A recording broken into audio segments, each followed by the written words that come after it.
이 광활한 우주는 과연 우연의 산물일 뿐일까요? 아니면 어떤 거대한 의도가 존재할까요? 우리는 수십억 년의 시간과 수천억 개의 은하 속에서 먼지보다 작은 존재입니다. 그런데 이 미미한 존재는 자신이라는 존재를 설명해줄 더 큰 맥락을 궁금해합니다. 특히 현대 과학이 발견한 우리 우주의 모습은 기적이라는 단어를 떠올리지 않을 수 없게 만들죠. 우주가 생명에 꼭 맞도록 미세 조종된 것처럼 보인다는 놀라운 사실들이 관측되고 있기 때문입니다. 어쩌면 신과 같은 존재가 정말로 있는 게 아닐까 하는 의문이 들 정도로 우리의 우주는 마치 누군가의 의도로 설계된 것 같은 강력한 인상을 주기도 합니다. 이번 편에서는 이 거대한 질문에 대한 과학의 답변을 살펴보죠.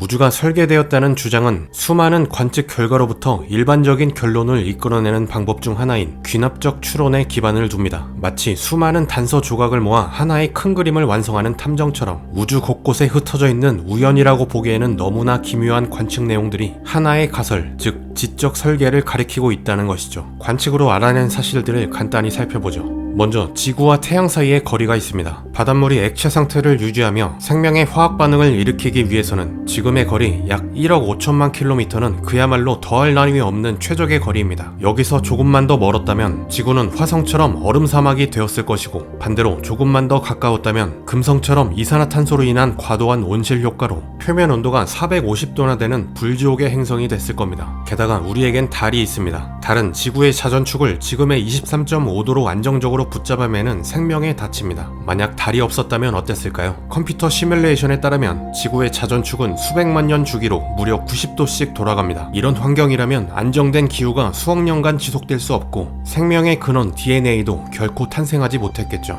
우주의 방패도 있습니다. 바로 목성입니다. 태양계의 초창기는 소행성들로 가득 찬 전쟁터였는데 목성은 엄청난 중력으로 태양계를 떠도는 소행성들을 밖으로 내던지거나 흡수하는 청소부 역할을 했습니다. 만약 목성이 없거나 지금보다 작았다면 지구에는 수시로 거대한 소행성들이 떨어져 생명체가 오랜 기간 살아남기 어려웠을 겁니다. 더 예를 들자면 수도 없이 많겠지만 이런 많은 조건들이 우연하게 맞아떨어졌다고 치죠. 그러나 진짜 놀라운 것은 우주의 물리법칙 그 자체입니다. 우주를 구성하는 4가지 힘 중 하나인 강한 핵력이 지금보다 조금만 더 강했다면 별들은 해결료를 미친듯이 태워 수명이 극도로 짧아졌을 것이고, 태양이 금방 사라졌다면 오랜 시간이 필요한 생명의 출현은 불가능했을 겁니다. 반대로 강한 핵력이 조금만 약했다면 중수소 같은 원자핵이 안정적으로 존재하지 못해서 별 내부에서 무거운 원소들이 만들어질 수 없었겠죠. 또한 양성자는 중성자보다 아주 살짝 가볍습니다. 만약 반대로 양성자의 질량이 지금보다 단 0.2%만 더 무거웠다면 모든 양성자가 중성자로 붕괴해버렸을 겁니다. 즉 원자핵이 사라지고 원자가 사라지고 이 세상 모든 물질은 존재할 수 없었을 겁니다. 가장 경악스러운 것은 우주상수입니다. 우주의 팽창을 가속시키는 이 힘은 이론적으로 예측되는 값과 실제 관측되는 값의 차이가 무려 10의 120제곱배, 즉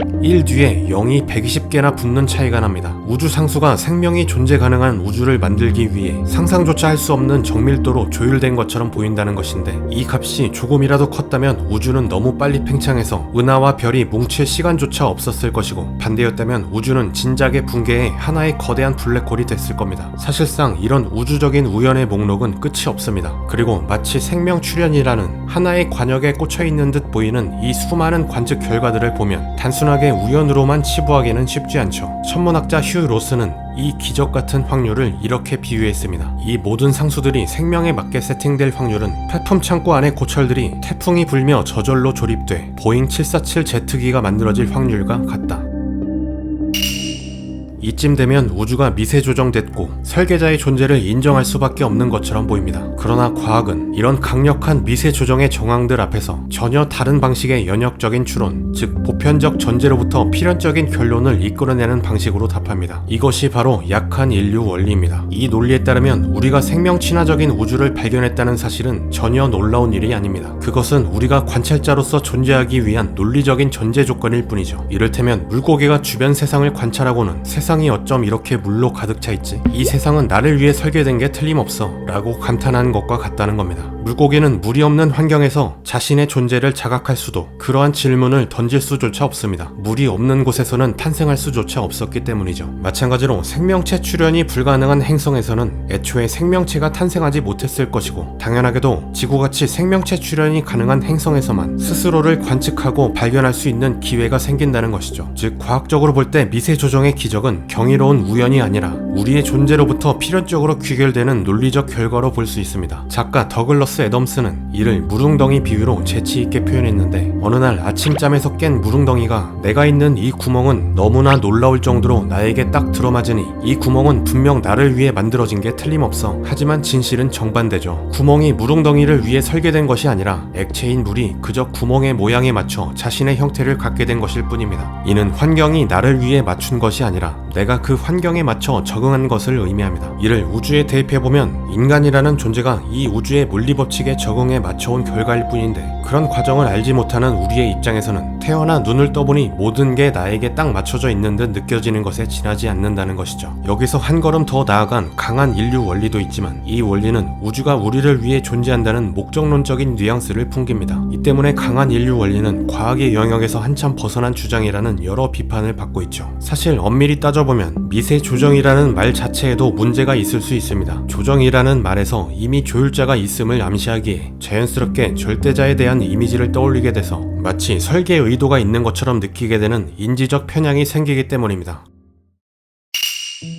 한편 계산에 따르면 모든 원자가 적절하게 배열되어 자기 복제가 가능한 분자가 만들어질 확률은 주사위를 36번 던져서 모두 6이 나올 확률인 약 10의 28제곱분의 1이라는 천문학적인 확률이 나옵니다. 그래서 일부 사람들은 이토록 작은 확률이 실현되려면 누군가의 의지가 개입되어야 한다며 지적 설계론을 주장합니다. 그러나 과학은 장구한 시간과 엄청난 횟수를 고려할 때 확률이 작은 것은 전혀 문제가 되지 않는다고 답합니다. 수학적으로 볼 때도 사실 시간이 충분히 길면 기적은 통계적으로 얼마든지 일어날 수 있기 때문입니다. 복권을 예로 들어보죠. 2009년 불가리아에서 발행된 복권의 1등 당첨 번호가 그 바로 다음 회차에 같은 번호로 또다시 1등으로 당첨된 사례가 있습니다. 2연속으로 같은 당첨 번호가 나온다는 건 상식적으로 볼 때 조작으로 의심할 만하지만, 불가리아 정부가 대대적인 수사를 벌였음에도 그 어떠한 조작의 흔적도 찾지 못했습니다. 왜일까요? 그들은 세계 곳곳에서 매주 수백 수천 개의 복권이 발행되고 있다는 사실을 간과했기 때문입니다. 충분히 많은 시도가 주어지면 희박한 확률도 결국 현실이 됩니다. 복권 추첨은 지난 수십 년 동안 전 세계에서 매주 실행되었으니 누적 시행 횟수는 천문학적입니다. 그동안 지구에서 실행된 총 복권 추첨 횟수를 감안한다면 이런 기적 같은 일이 한 번도 일어나지 않는 것이 오히려 더 이상한 일이 되는 것이죠. 이 논리를 다시 원시 지구에 적용해보죠. 먼 옛날 끈적끈적한 무기물 숲으로 뒤덮인 원시 지구에 수많은 번개가 내리치면서 유기물이 생성됐습니다. 이는 실험으로도 확인된 내용이죠. 물론 DNA처럼 복잡한 구조까지는 단번에 만들어질 수 없었을 겁니다. 그러나 이것이 바로 핵심입니다. 우주에 존재하는 수천억 수조 개의 행성에서 수십억, 수백억 년 동안 이 같은 일이 발생한다면, 그 정도의 행성에서 그 정도의 기간 동안 주사위를 굴린다면 6이 연속해서 36번 나오는 사건이 어디선가 일어나는 것은 기적이 아니라 언젠가는 나타날 필연적 통계가 되죠. 즉, 무수히 많은 행성과 0겁에 가까운 시간을 상정한다면 DNA와 같은 유기체가 우주 어딘가에서 생성되지 않는 것이 오히려 훨씬 이상한 일이 돼버립니다. 그리고 과학은 방금 우리가 사용한 확률 논리를 한 차원 더 확장시킵니다. 만약 복권 추첨 대상이 행성이 아니라 우주 그 자체라면 어떨까요? 바로 여기서 다중우주가 등장합니다. 인플레이션 이론과 끈이론 같은 현대 물리학에 따르면 물리상수가 제각기 다른 우주가 무려 10의 500제곱개 이상 존재할 수 있다고 예측합니다. 그야말로 상상조차 불가능한 개수인데, 이에 따르면 강한 행력이 너무 세거나 탄소 준위가 맞지 않는 우주 같은 생명체가 출현할 수 없을 만한 무수히 많은 꽝 우주들은 그저 아무런 관찰자 없이 존재하다 사라질 뿐입니다. 우리는 그 수많은 복권 중에서 기적적으로 당첨된 생명체가 존재할 수 있도록 세팅된 바로 그 1등 당첨 우주에서 태어난 존재들인 것이죠. 이처럼 수천억, 수조 개의 행성이 생명의 기적을 있을 법한 일로 만들었다면 10의 500제곱개의 우주는 기적을 확정적인 실제로 만듭니다. 태풍이 들이닥친 폐품 창고 안의 부품들로 만약 보잉 747이 저절로 만들어질 확률이 0이 아니라면 실제로 발생했다고 해서 전혀 이상할 게 없다는 것이죠.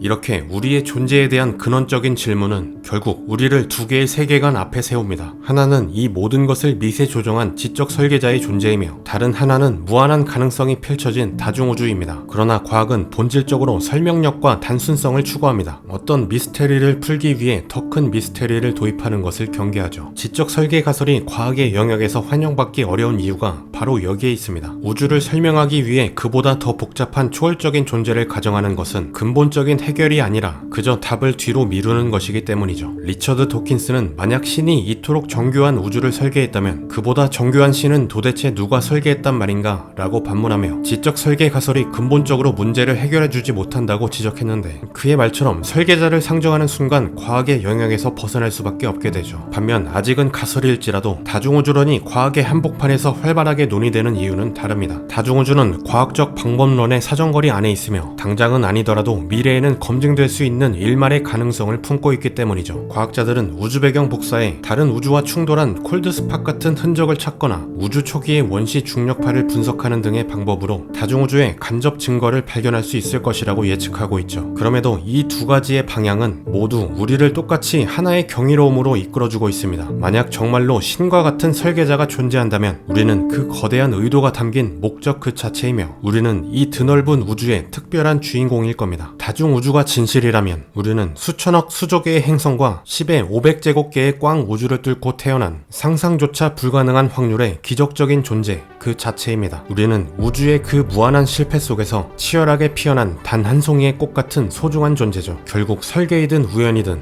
우리라는 존재가 지금의 우주에 존재할 수 있게 된 것 자체가 상상할 수 없을 만큼 희귀한 현상이라는 사실은 변하지 않습니다. 그리고 다행스럽게 이 과정에서 우리는 이미 값진 깨달음을 얻었습니다. 비록 아직 명확한 답도 모르고 언제 밝혀질 수 있을지 기약조차 없지만 이토록 광막한 우주 공간 속에서 별의 먼지로 만들어진 우리가 다시 그 별과 우주를 사유하고 나아가 존재의 근원을 상상하며 되묻고 있다는 놀라운 사실을 말이죠. 우주의 거대한 미지 속 금세 꺼질 듯한 작고 미약한 불씨 같은 존재일지라도 이 우주를 하나의 온전한 의식체로서 겪을 수 있는 우리는 분명 모든 우주를 통틀어서도 매우 귀하고 경이로운 존재이며 그렇기에 지금이라는 찰나 같은 시간은 무엇과도 비할 바 없이 소중한 것입니다. 저는 칼 세이건이 남긴 이 말을 좋아합니다. 우주적 관점으로 볼 때 우리 각자는 모두 소중합니다. 만약 누군가 당신의 의견에 동의하지 않더라도 그를 그냥 내버려 두세요. 수천억 개의 은하계를 다 뒤져봐도 또 다른 그를 찾을 수는 없을 테니까요.